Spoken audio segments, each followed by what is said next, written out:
January winds cut through Washington, D.C. The crowd outside the Capitol cheered as the new president raised a hand and swore the public oath. Cameras flashed, anthems swelled, and the nation exhaled. No one saw the second oath, the one that would never be televised. At precisely 12:03 a.m., when the last guest left the inaugural ball, the president, vice president, and 6 masked officials entered an elevator beneath the Capitol Rotunda. The doors sealed. The descent began. No one spoke. The elevator had no buttons, only a black key carved from obsidian that turned itself. The air grew warmer as they sank. Stone replaced metal. The elevator's walls shimmered with faint carvings, wings, crowns, and eyes. The vice president whispered, "I thought this was a myth." The chief of staff murmured, "Everyone thinks that until the 3rd floor disappears." At last, the lift stopped. Before them stretched a corridor of marble older than the nation itself. At its end, a massive iron door shaped like an open mouth.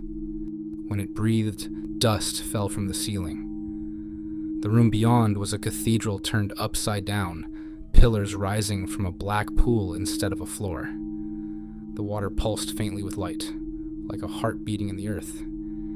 In the center stood a dais of bone-white stone. Upon it lay a book, bound in something that wasn't leather. From the shadows, a voice rolled through the chamber, deep and resonant. "Welcome, inheritors of dominion." A figure emerged, neither man nor beast, its outline shifting like smoke given flesh. Eyes like molten gold stared from a face that refused to hold shape. "I am the Steward," it said. "You call me the Dark One. I call you borrowers." The Chief Justice, eyes glassy, stepped forward with a silver knife. He cut the president's palm. Blood fell into the pool. The water hissed and turned red. "Repeat," the steward commanded. "I serve the balance. I rule the surface, but the root owns me." The president hesitated. "I don't understand."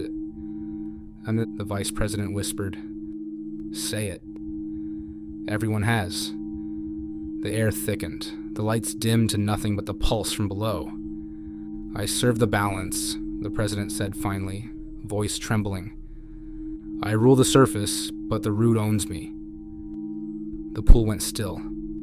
Then a single tendril of black smoke rose and slid into the wound on his hand, sealing it shut. "Your reign is sanctioned," the steward said. "You will forget me by dawn."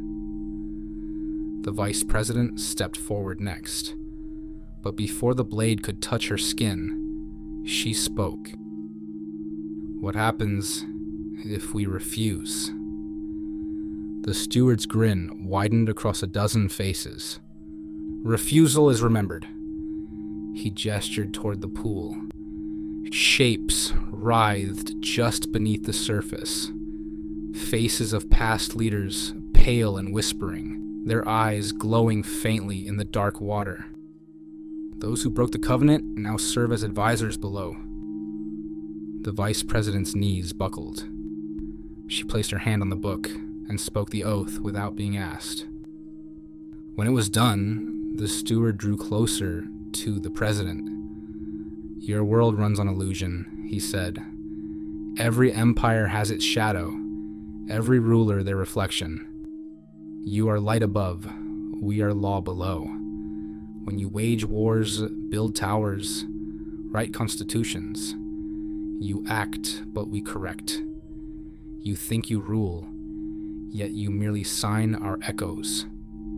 The president asked, "And when my term ends?" "You will remember nothing until you die. Then you will return here to witness the next oath." The steward sank back into the pool. The chamber dimmed. The elevator rose by itself. When they emerged into the sub-basement, the president felt a strange lightness, as if a memory had been erased mid-thought.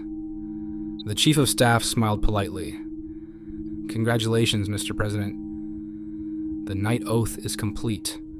The world is yours until the next cycle." He said it the way one might say, "Good evening." Years passed. Policies changed. Crises came and went.